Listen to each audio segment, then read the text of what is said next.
Iran के supreme leader Ayatollah Ali Khamenei ने हिंदुस्तान की तनकीद की है। आयतुल्लाह अली खामेनी ने हिंदुस्तान को मुस्लिम हकूक की खिलाफ वर्जी करने वाले ममालिक में शामिल किया है। हिंदुस्तान पर मुसलमानों पर जुल्म करने का इल्जाम लगाते हुए खामेनी ने हिंदुस्तान को म्यांमार और गाजा के साथ गिना है।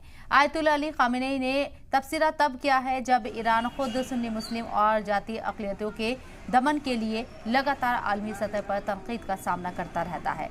अब इस पर वज़ारत ख़ारजा ने भी पलटवार किया और कहा कि इस तरह का तबसरा करने से पहले अपना रिकॉर्ड देखना चाहिए।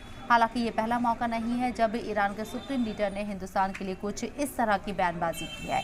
साल 2020 में जब हिंदुस्तान की राजधानी दिल्ली में दंगे भड़के थे, तब भी आयतुल्लाह अली खामेनी ने हिंदुस्तान से ये मांग की थी कि वो मुसलमानों के संहार को रोके।